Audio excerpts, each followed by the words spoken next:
My mom died 4 years ago from cancer. And me and my fiancé used to go to his place for dinner. There was nothing unusual about that. He was lonely, but lately his mood had improved and I was about to find out why. So, yeah, my dad invited us over to dinner and then after dinner, they told me they needed to talk to me, which was odd. Turns out they have had a sexual relationship for over 3 months. And me being a moron asked how many times I was starting to hyperventilate at that point. And they were both reluctant to share that. I eventually got the full story. I won't write that here as it's painful enough already. And I feel stupid for asking. I walked out and left them both and told my dad, if you want her, you can keep her. You are both finished with me. And then I told my fancy to give me the keys to my apartment. She was crying as she was struggling to get the key off her chain. I did it for her, gave her other keys back and told her I would pack her things and she could come over and pick them up. When I was finished, her mom came over and picked up her things. She actually sent her mom to do it. I let her in and she had gotten the full story and was so sorry for everything and hoped I would get through this. My dad and I guess ex-fiancé now have been texting and calling me for the last week. I have not responded or answered any of their calls and my dad even called the cops because he was worried I might hurt myself. Geez. Thanks for the concern for my mental health. Dad, maybe you should have considered that before having sex with my fiancé. So I get 2 officers at my door who told me they had received a call from my dad worried I might harm myself. I told the officer I was not suicidal and explained what had happened and they both looked disgusted and apologized for bothering me and what I was going through. The look of pity from the officers made me feel worse. I just felt ashamed having to tell these 2 guys that. I'm not sure why I felt shame, but I did anyways. My dad wants me to talk to him. I have no idea what to do here. I have no other family, no aunts or uncles and now no fancy either. I have kept busy by going to the gym and trying to live my life as normally as possible. My fiancée has moved back with her parents but she is apparently still in contact with my dad since dad keeps texting me that she's worried about me. Apparently I am the asshole here since he feels that I should not treat her this way. So, yeah, I'm the asshole here. Apparently. I mean, what do I even do here? I've ended it with her clearly, but then there is my dad who is now trying to fix things and wants me to forgive her. I honestly just want them both to leave me alone. Update. Hey, everybody. Thanks for all the messages and advice. I did not expect this post to blow up as much as it did, but I just wanted to post an update on how things stand. First of all, I am doing okay. In fact, I have slept well these last few nights and had support from some unexpected places. Many of you wanted me to go public and tell everyone. Well, I did not have to. My now ex-fiancée took care of that for me. She told her best friend expecting sympathy and instead she raged at her and now most of her friends and mine are now fully aware of what has happened. Her best friend called me and we spoke for over an hour. Apparently, whatever angry thought I may have had regarding my now ex-PC was nothing to what she and her friends subjected her to. They have completely cut her off and they even asked her if she slept with any of their fathers. Her best friend also told me that she still believes I will forgive her and that she wants me back. Not happening. And seems to be a little, shall we say, unstable right now. She seems like a total wreck. I also spoke to her parents and told them to give her time and don't kick her out. I honestly, despite what she did, don't want her to do anything stupid. Her parents are probably more pissed at her than I am. I also met my dad. We spoke in person and honestly, the reason we spoke is that I wanted to pick up some things from home. I had a friend of mine with me just in case I felt the urge to punch him. He made no attempt at small talk and my friend was walking very close by me like he was expecting me to attack him and was ready to restrain me if it happened. So that's the update. My girlfriend is a nervous wreck, dumped by all her friends. Her BFF and I have become good friends. No, we are not sleeping together or anything like that, but she has supported me and we have kept talking on the phone. She had been cheated on too, but she could not even begin to imagine what I went through.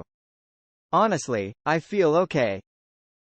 I cut my dad off completely after I got some of my mom's things, including her wedding ring. I am taking this.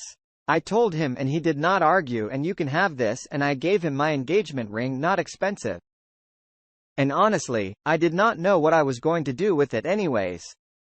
He just looked at me, and now finally it dawned upon him just how badly he had messed up. I also told him to stop telling her that I may forgive her. You are messing with her head and she needs to realize it's over.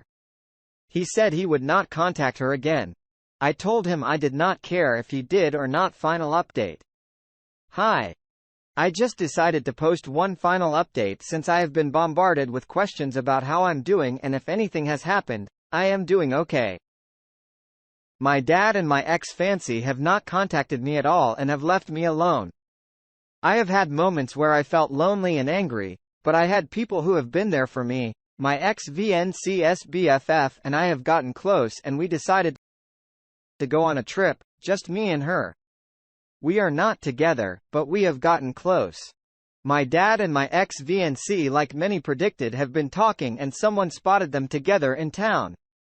I kind of suspected it would happen. It honestly does not bother me. They deserve each other.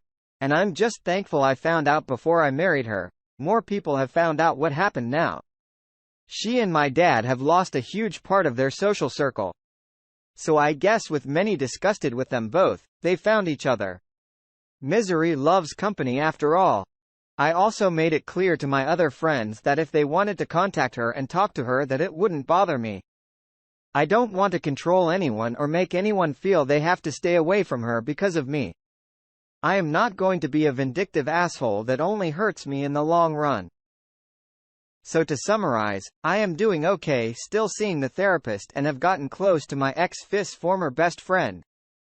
I do get depressed and feel angry and lonely sometimes, but I have learned to deal with it. I spent an entire weekend cleaning my apartment to get my ex-fancy's perfume smell out of my apartment, since that was a big trigger for me, and I decided to buy a new bed and a new couch, and I redecorated a bit. I sold the old bed and my old couch, and honestly, it feels like a new apartment.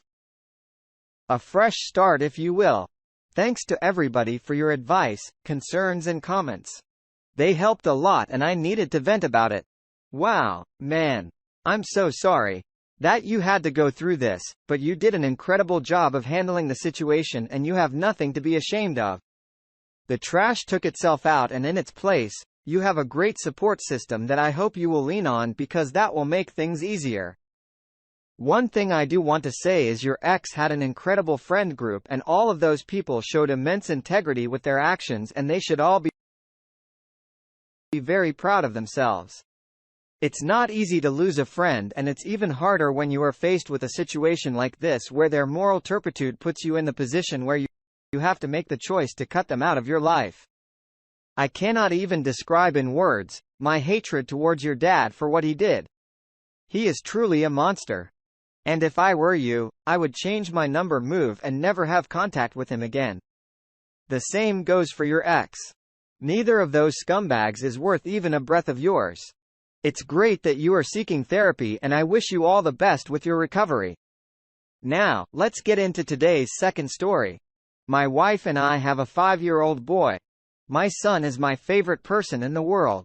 We've been married for 8 years, but I have known each other for 25 years, dating for 3 years prior to marriage. I know the baby isn't mine. We have not had sex in a while. She would make up an excuse or push me away for whatever reason she had at the time. And many of those reasons were believable. I had my suspicions for a while. She slept with a good friend of ours who, as of a few weeks ago, is no longer our friend. I never did get a good answer as to why until 2 days ago. She doesn't work and is a stay-at-home mom. I work a lot and pay all of the bills.